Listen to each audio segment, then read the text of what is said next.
প্রিয় অষ্টম শ্রেণীর শিক্ষার্থীরা, পড়াশোনা করি চ্যানেলের পক্ষ থেকে তোমাদেরকে অনেক অনেক অভিনন্দন। আমরা আজকে তোমাদের গণিতের পঞ্চম অধ্যায়ের জমির নকশায় ত্রিভুজ চতুর্ভুজ এই অধ্যায়ের অনুশীলনীর যে 1 নম্বর কোয়েশ্চেনটা রয়েছে আমরা এটা আজকে সলভ করব।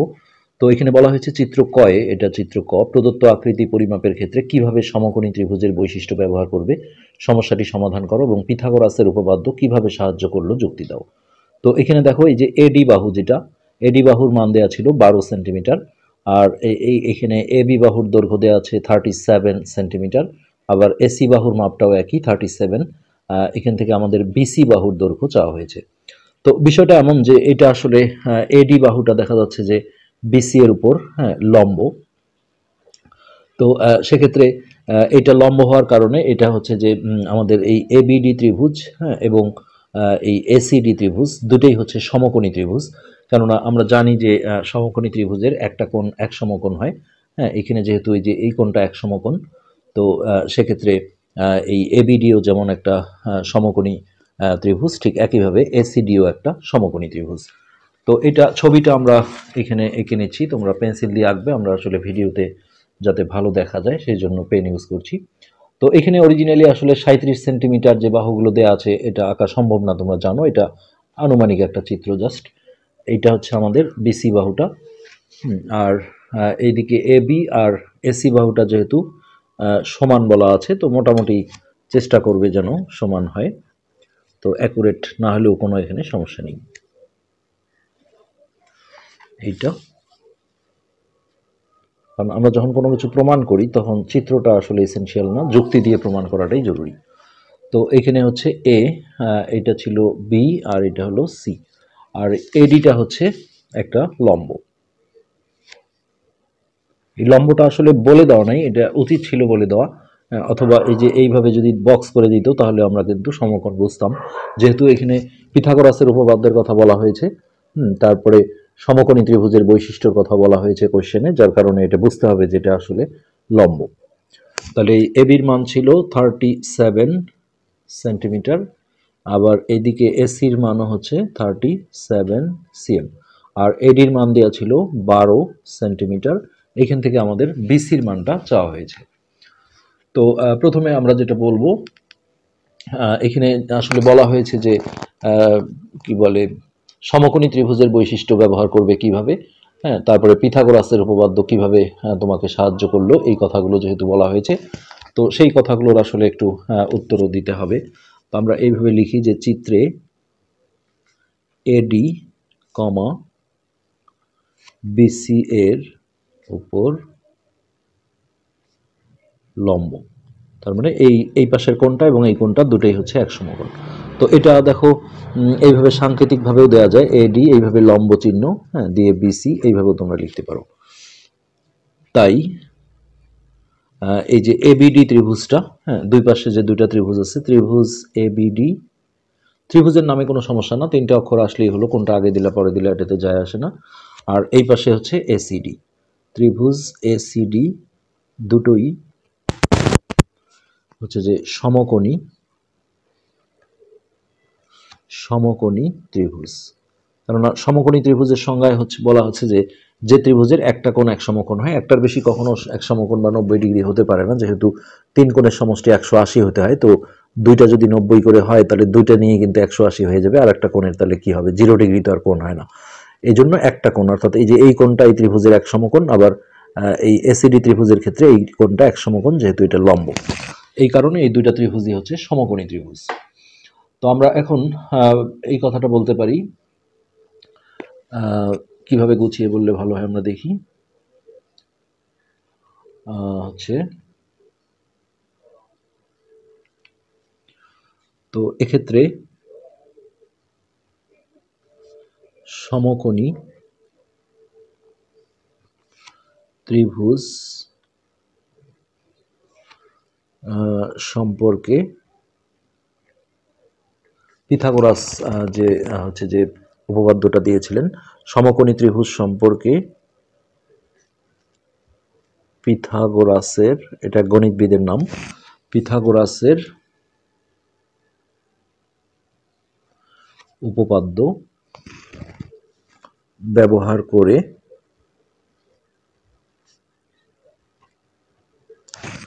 ব্যবহার করে আমরা এই পাশে যে আমাদের হচ্ছে যে এবিডি ত্রিভুজটা আছে তার দেখো দুইটা বাহু যেহেতু দেওয়া আছে, তাহলে পিথাগোরাসের সূত্র ব্যবহার করে আমরা কিন্তু বিডির মানটা বের করে ফেলতে পারবো। ব্যবহার করে আমরা এবিডি ত্রিভুজ এর বিডি এবং এই পাশে যে দেখো এই বাহুটা দেওয়া আছে আর এই বাহুটা দেওয়া আছে, এখানেও আমরা পিথাগোরাসের উপপাদ্য দিয়ে সিডির মানটা বের করতে পারবো। তাহলে এবং ত্রিভুজ এসি ডিএ সিডি এর মান বের করতে পারবো। এটি কিন্তু ওই কোশ্চেনটার অ্যান্সার যে কিভাবে হেল্প করলো। তারপরে আমরা পিথাগোরাসের যে উপপাদ্যটা ছিল সেটাও একটু বলে দিই। হ্যাঁ, পিথাগোরাসের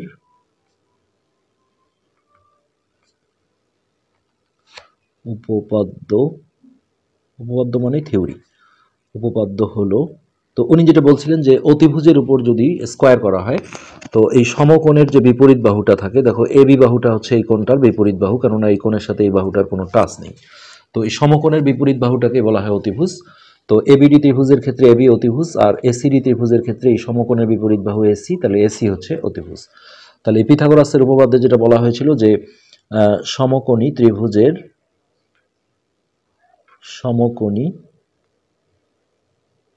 ত্রিভুজের অতিভুজের উপর, আমরা নর্মালি যেটাকে স্কয়ার করা বলি এটাকে বলা হয় অঙ্কিত বর্গক্ষেত্র। সমকোণী ত্রিভুজের অতিভুজের উপর অঙ্কিত বর্গক্ষেত্রের ক্ষেত্রফল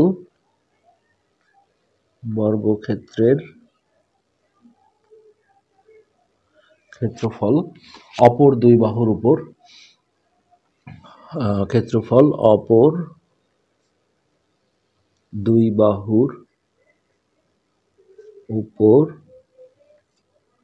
অঙ্কিত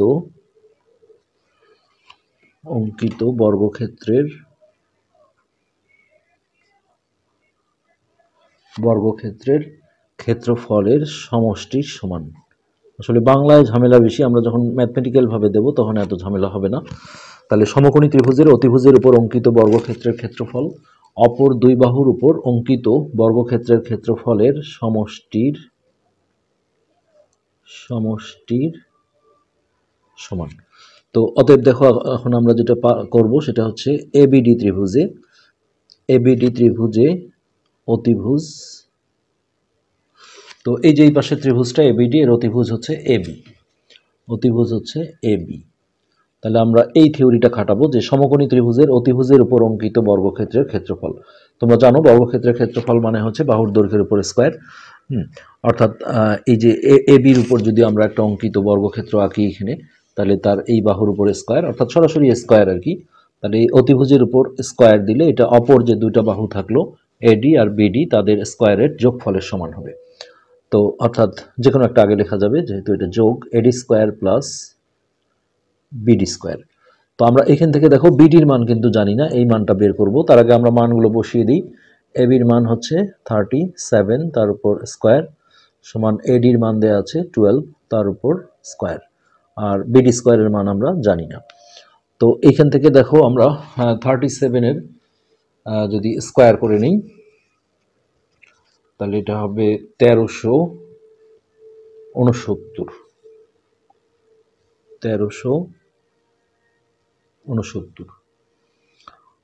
আর 12-র স্কয়ারে হচ্ছে 144 প্লাস বিডি স্কয়ার। তো এটা আমরা একটু টেস্ট করে দেখি। 37 গুণন 37, 7 7 49 এর 9, হাতে 4, 3 7 21, 22 23 24 25, এক ঘর কাটা, 3 7 21 এর এক হাতে 2, 3 3 9 10 11, 9 5 আর 6, 2 এর 3, 1369। এখন আমরা যদি শুধু বিডিকে নিয়ে আসি তাহলে মাইনাস হবে, পুরো সাইডটাকে আমরা এই পাশে নিয়ে আসি। 144 সাইড ট্রান্সফার করলে কোনো চিহ্ন চেঞ্জ হয় না, আর এই পাশে হলো 1369। তো এই পাশ থেকে আমরা দেখো 144কে ওই পারে মাইনাস করে পাঠাবো, তাহলে বিডি স্কয়ার সমান হচ্ছে 1369 মাইনাস 144। তাহলে বা বিডি স্কয়ার সমান, এটা আমরা মাইনাস করব, 5 4 আছে 6 হবে 2 225।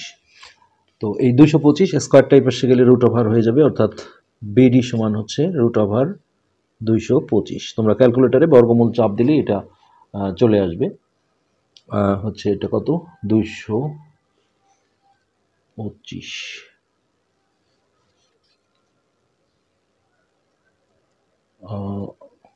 এটা আমাদের ভুল হয়েছে একটু। 1369 থেকে 144 মাইনাস করো, তাহলে 5 4 5 6 2 1225 হবে, সরি 1225। তাহলে এই 1225-এর যদি বর্গমূল করা যায়, আমি আসলে সাথে ক্যালকুলেটরটা নিয়ে বসিনি। 3 3 9 10 11 12 3 জোড়া কাটলাম, এটা ভাগ প্রক্রিয়ার বর্গমূল, তোমরা শিখছো নিশ্চয়ই। 3 এর ডবল 6, তারপর 5 5, তো 5 5 25-এর 5 হাতে 2, 5 6 30 আর 2 32, তাহলে 35। বিডির মান হচ্ছে আমাদের 35 সিএম। তো এই আমাদের বিসির মান চেয়েছে, এই আমরা বিডি যখন পেলাম, এই পাশ থেকে এই ত্রিভুজ থেকে আমরা সিডি বের করে দুটো যোগ করলেই কিন্তু বিসির মান বের হয়ে যাবে। তো এখন আমরা লিখব ত্রিভুজ এসি ডিএ, অতিভুজ হচ্ছে এসি, কেননা এই যে এসিডি ত্রিভুজের এই সমকোণের বিপরীত বাহু হচ্ছে এসি। তাহলে এই পিথাগোরাসের উপপাদ্য অনুসারে আমরা লিখতে পারি অতিভুজের উপর স্কোয়ার সমান হচ্ছে অপর যে দুটো বাহু থাকলো এডি স্কোয়ার প্লাস সিডি স্কোয়ার। তো এসির মান দেওয়া ছিল 37, তার উপর স্কোয়ার, এডির মান হচ্ছে 12, তার উপর স্কোয়ার, আর সিডির মান দেওয়া নেই, এটা থেকে গেল। তো এখানে তোমরা জানো যে স্কোয়ার টাইপ পাশে গেলে যে রুট ওভার হয়, এখানে প্লাস মাইনাস চিহ্ন দিতে হয়, কিন্তু বাহুর ক্ষেত্রে আসলে কোনো ত্রিভুজের দৈর্ঘ্যের ক্ষেত্রে দৈর্ঘ্য প্রস্থ এগুলো ঋণাত্মক ধরা হয় না, যার কারণে এটা মাইনাস দেওয়া হয়নি। তো এই 37-এর স্কোয়ার এখানে আমাদের করা আছে 1369, আর এটা হচ্ছে 144 প্লাস সিডি স্কোয়ার, বা এখন এই সাইডটাকে আমরা এই পাশে নিয়ে আসি, 144 প্লাস সিডি স্কোয়ার সমান হচ্ছে 1369, বা সিডি স্কোয়ার সমান হচ্ছে 1369 মাইনাস 144, ওই একই সংখ্যা আসছে।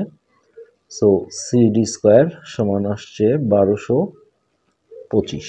এখন এইটাকে আমরা সিডি সমান রুট ওভার 1225, তাহলে এটা বর্গমূল করলে ওই একই 37 সিএম।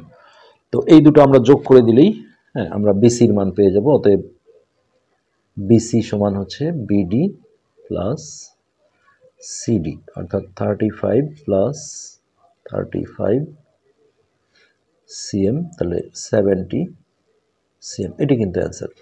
তো তোমরা এখানে ভাবতে পারো যে আসলে এইটা তো একটা সমদ্বিবাহু ত্রিভুজ, এই যে এই বড় ত্রিভুজটা যেহেতু দুইটা বাহু সমান, তাহলে সমদ্বিবাহু ত্রিভুজের যে আমরা ক্ষেত্রফলের সূত্র আছে কিন্তু সেটা দিয়ে কেন করলাম না, কিন্তু সমদ্বিবাহু ত্রিভুজের যে ক্ষেত্রফলের সূত্র সেইখানে কিন্তু দেখা যাবে যে তোমাদের এই যে এই বাহুটার মানও দরকার হবে, কিন্তু এই বাহুটা আসলে ছিলই না, যার কারণে এটা এইভাবেই করতে হবে। তো আশা করি বুঝতে পেরেছো, এখানে আমাদের পিথাগোরাসের উপপাদ্যের মাধ্যমেই কিন্তু জিনিসটা বের করতে হলো। হ্যাঁ, পিথাগোরাস যেটা বলেছিলেন যে সমকোণী ত্রিভুজের ক্ষেত্রে অতিভুজের উপর যদি স্কোয়ার দেওয়া হয়, অর্থাৎ অতিভুজের উপর অঙ্কিত বর্গক্ষেত্র বলা হচ্ছে এটাকে, এটা অপর দুই বাহুর উপর স্কোয়ারের সমষ্টির সমান, অর্থাৎ অপর দুই বাহুর উপর অঙ্কিত বর্গক্ষেত্রের ক্ষেত্রফলের সমষ্টির সমান। তো আজকের পাঠ এ পর্যন্তই, ধন্যবাদ।